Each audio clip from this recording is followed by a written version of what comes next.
Hello everyone, मैं उमेश मिश्रा आज आपको बताऊंगा कि प्रेजेंट परफेक्ट टेंस के वाक्यों का अंग्रेजी में अनुवाद कैसे करते हैं। प्रेजेंट परफेक्ट टेंस के वाक्यों का अंग्रेजी में अनुवाद कैसे करते हैं यह आपको आज मैं बताऊंगा। तो जहाँ तक प्रेजेंट परफेक्ट टेंस की बात है तो प्रेजेंट परफेक्ट टेंस में क्या होता है कि कोई काम जो है बहुत जल्द ही पूर्ण हो चुका होता है और इस टेंस के वाक्यों के अंत में चुका है, चुकी है, चुके हैं, न लिया है, दिया है, किया है आदि शब्द आते हैं।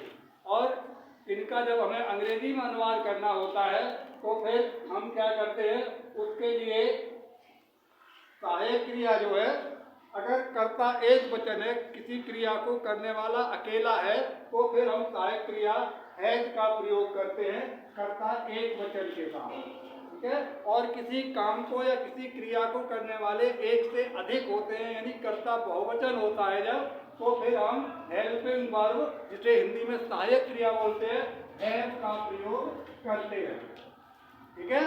और उसके बाद क्या है कि प्रत्येक कर्ता के साथ मुख्य क्रिया की थर्ड फॉर्म का प्रयोग करते हैं, तृतीय अवस्था का प्रयोग करते हैं, मेन वर्ब की थर्ड फॉर्म का प्रयोग करते हैं प्रत्येक कर्ता के साथ, वो चाहे एक वचन हो अथवा बहुवचन हो ना। जैसा कि ये सामने लिखा, मुख्य क्रिया की थर्ड फॉर्म आती है।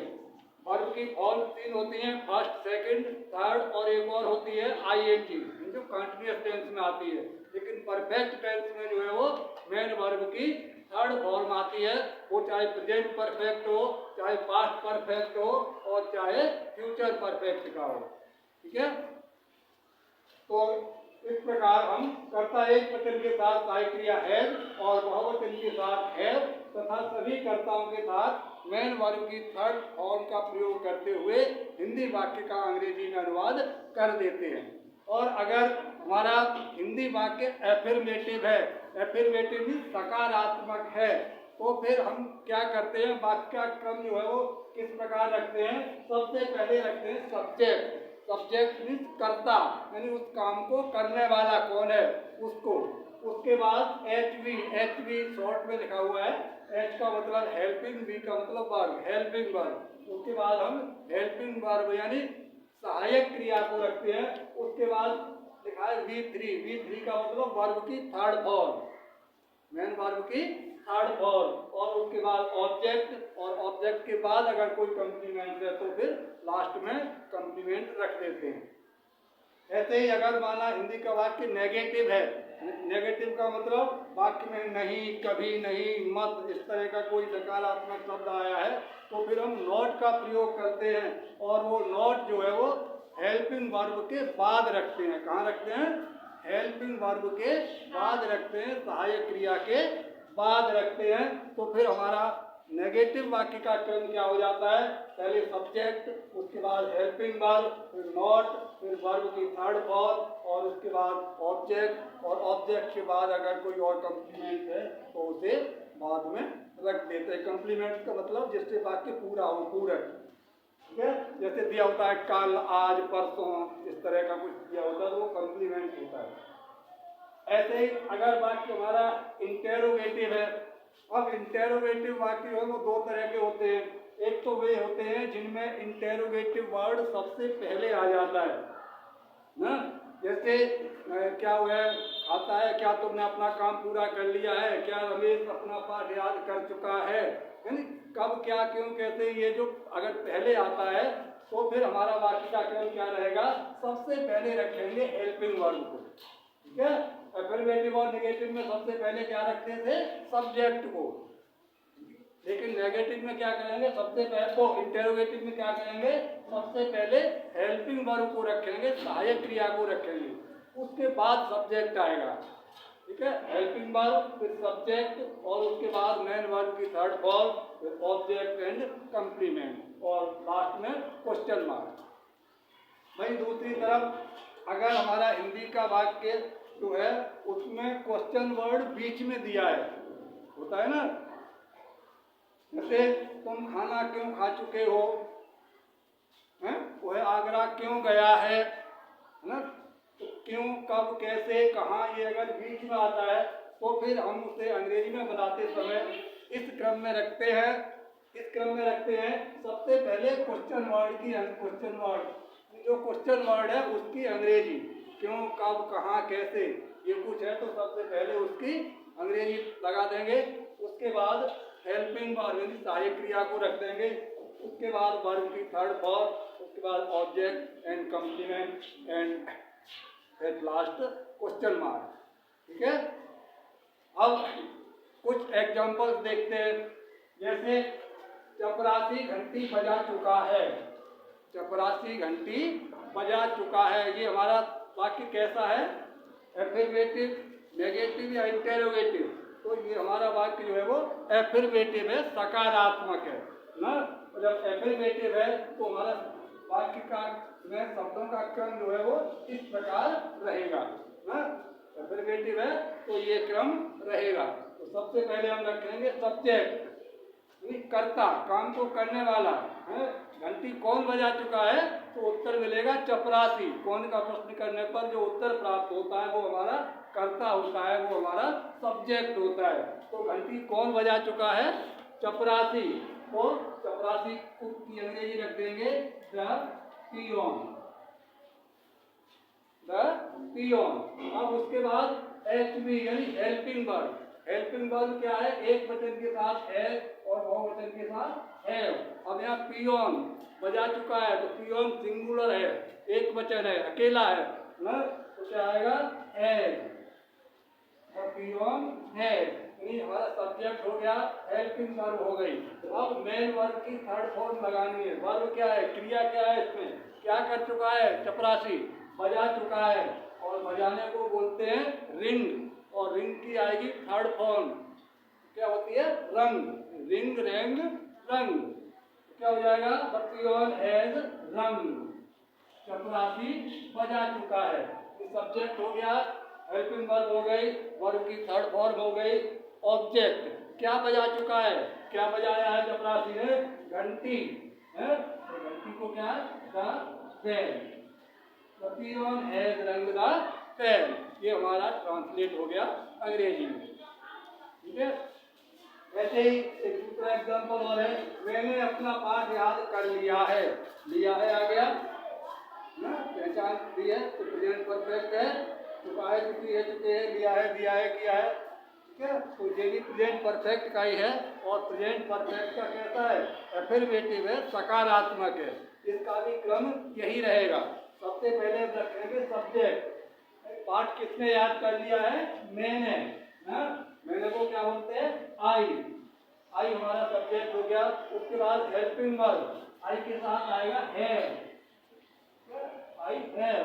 अब वर्ब की थर्ड फॉर्म V3, V3 क्या है, क्या किया है, याद किया है, याद करने को क्या बोलते हैं, लर्न, और लर्न की थर्ड फॉर्म क्या है, learn, I have learn, I have learn, मैंने याद कर लिया है। क्या याद कर लिया है, अपना पाठ ना।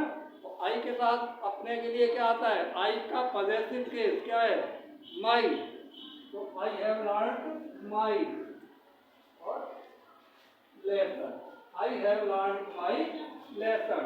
इस प्रकार जो है हम एफर्मेटिव सेंटेंस का अंग्रेजी में अनुवाद कर देते हैं प्रेजेंट परफेक्ट टेंस से। ठीक है, अब कुछ एग्जांपल नेगेटिव और इंटेरोगेटिव के देखते हैं।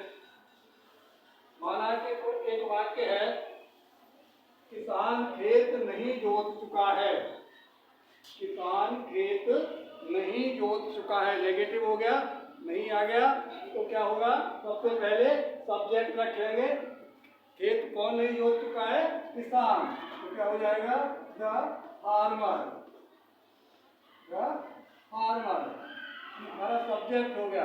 अब हेल्पिंग वर्ब, कितने फार्मर हैं, एक, सिंगुलर नंबर, एक वचन, तो द फार्मर हैज। अब किसान खेत नहीं जोत चुका है, नॉट, सहायक क्रिया के तुरंत बाद not, the farmer has not. अब क्या नहीं किया है, जोत नहीं चुका है, जोत को क्या बोलते हैं, प्लो, फ्लो, और फ्लो की थर्ड फॉर्म है flowed, flowed. The farmer has not flowed, किसान नहीं जोत चुका है या किसान ने नहीं जोता है क्या अपना खेत। The farmer has not flowed his field, field.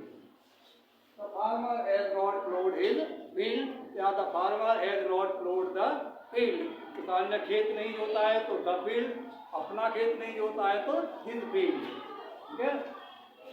ऐसे अगर वाक्य इंटेरोगेटिव है और इंटेरोगेटिव वर्ड पहले आया है, जैसे क्या सूर्य पूरब में,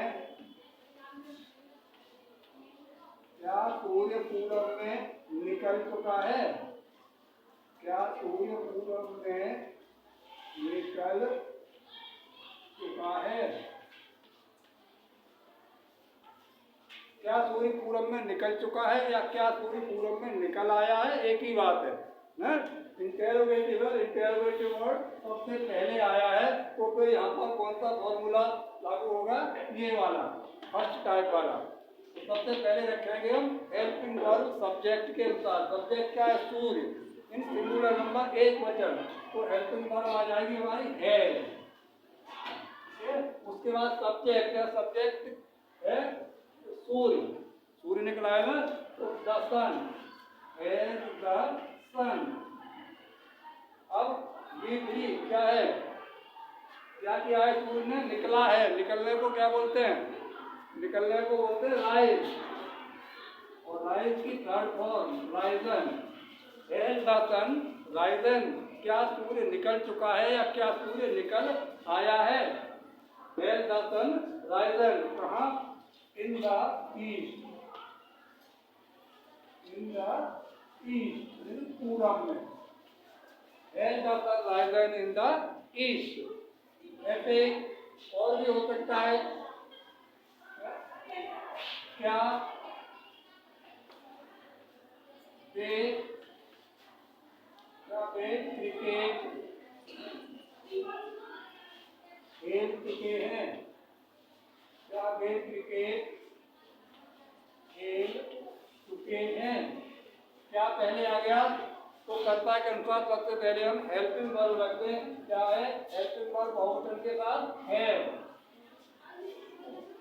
उसके बाद सब्जेक्ट दे, उसके बाद V3 क्या है, खेलना, खेलने को बोलते प्ले, और प्ले की V3 है प्ले। हैव दे प्लेड, क्या वे खेल चुके हैं, क्या ऑब्जेक्ट क्या है, the cricket, have they played the cricket और क्वेश्चन मार्क। इस तरह से फर्स्ट टाइप के इंटेरोगेटिव सेंटेंस का हम अंग्रेजी में अनुवाद कर देते हैं प्रेजेंट परफेक्ट टेंस के वाक्यों का। अब सेकंड टाइप के वाक्य का अनुवाद कैसे करेंगे, उसके लिए कुछ एग्जांपल देखते हैं। जैसे वह आज आगरा क्यों गया है,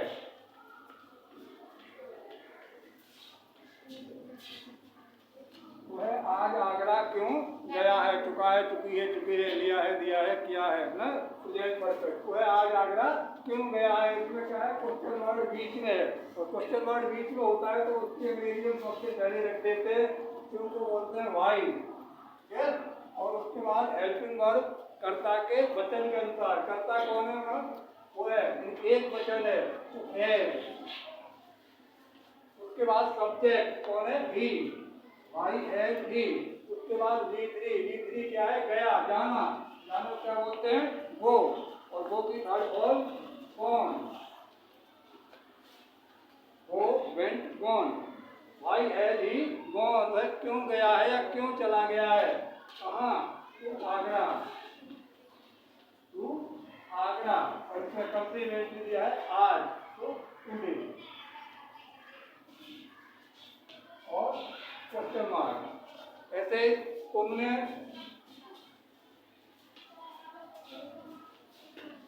अपने भाई को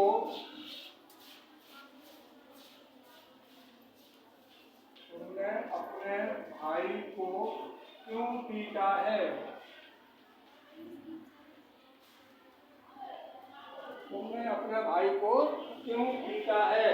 क्यों बीच में आ गया, उसके लिए पहले रख देंगे भाई, भाई। उसके बाद एक्शन वर्ब, कर्ता कौन है, तुमने, यू, यू बहुवचन होता है तो हैव, भाई हैव। उसके बाद सब्जेक्ट कौन है, यू, तुम, भाई हैव यू। उसके बाद V3, V3 क्या है, पीटना, पीटने को बोलते बीट, BEAT। थर्ड है और में बीटन, भाई हैव यू बीटन, तुमने क्यों पीटा है, किसे, अपने भाई को। तो यू के साथ अपने के लिए क्या आता है, योर, और भाई को ब्रदर, भाई have you beaten your brother. इस प्रकार जो है हम प्रेजेंट परफेक्ट टेंस के वाक्यों का अंग्रेजी में अनुवाद कर देते हैं। उम्मीद करते हैं समझ में आ गया होगा। आज के लिए बस इतना ही। अगले वीडियो में 5 परफेक्ट टेंस देखेंगे। Thanks, good luck.